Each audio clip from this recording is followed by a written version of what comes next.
Magandang araw sa inyong lahat dyan mga kababayan. Dito na naman tayo ngayon sa sakahan, sa bukid. Mag-harvest tayo ng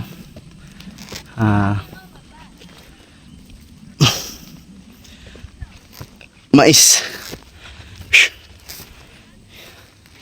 Ito pong mais natin mga kababayan, no? Tingnan nyo. Yan. Papunta doon sa kabila. So abangan nyo ang video namin mga kababayan sa pag harvest namin dito. Ito po yung pag ano namin mga kababayan, pag harvest ng mais ng aking kaibigan. So yun,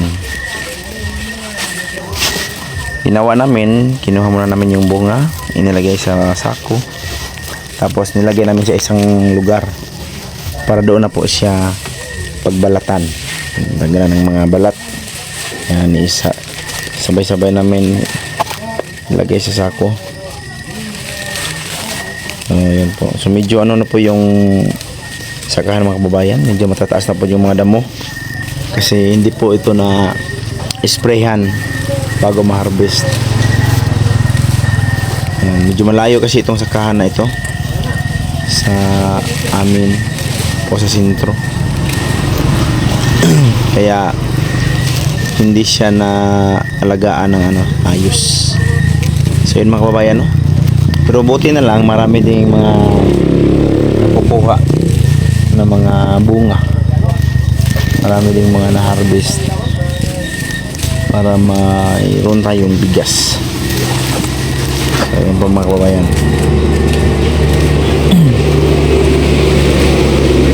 Salamat din tayo mga kababayan na pinatulong tayo sa ating kaibigan. Kaya pwede tayong makapagbigas ito.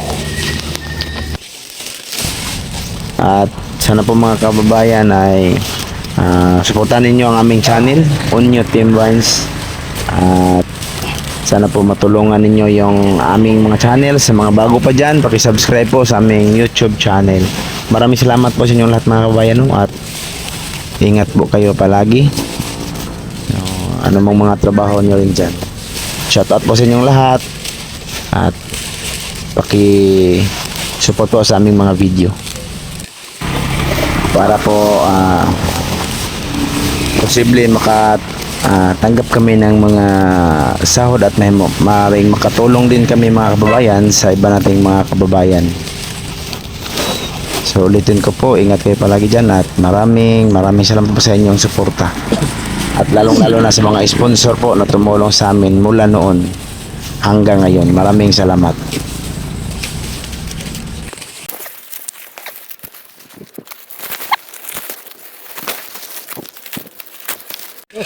Tutorial sa pagsanggi guys, yung hatag sa tutorial. Gaan ka mo po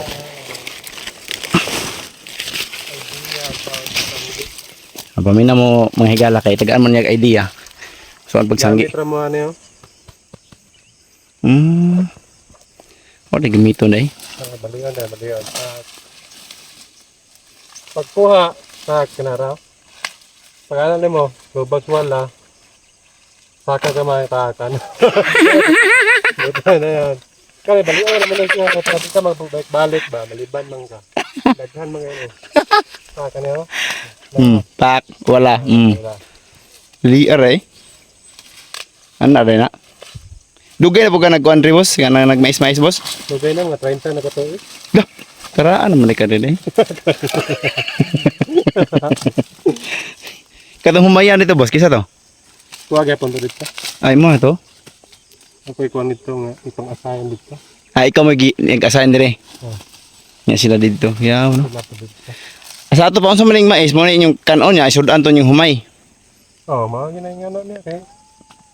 May laing ko na to ni. Banaw istorya. Mental block nito guys.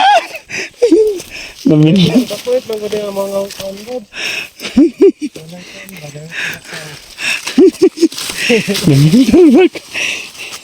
So mo dito si mga higala no. Kaning mais niya ang gisanggi dire mo ni ang kanon bugas niya ni. Ang isudan niya kato dito gawang ipapugas niyang humay. Nay ipapugas niya dai taro. Kato mga nagpugas to humay. Yawa ni tawanan eh. Nya magsagingan sa diri magluyahan ang pakarga do niya layo-layo man sa sentro. Helicopter. Pero sa karga na. Lagi mga ewe ano. Oh, grabe di. Hindi basta-basta ni. Pila na paruling ni mo diri boss, sugod boss. Ha? Pila na paruling ni mo kwarta. Rolling nga. Ito yung klase ng rolling na. Kanang kwarta ni mo ba sugod. At na may ginagmay. Ragod kay. Nang ginagmay. Padaw mo na dinag ko. Tawa ko. Maisan sa una. Gamay na kayo. Karon. Dako na kay Tabok sapa. Saka na po dito. layo gid ni kutuban ni. Iha ni isa mag Tayo lagi kaget. tingin mo. Consistency is the key.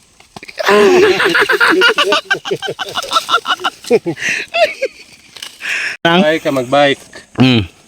Kung maundan kag sikat sa imong bike, tumba ka ana kang kinabuhi sa tagat. Ah, Kadang lihok yun. dahil nagkikita diha. Adi ka matumba. Spoil. Siya, kaya makaano ba? Wala. Ano ang bunan ba?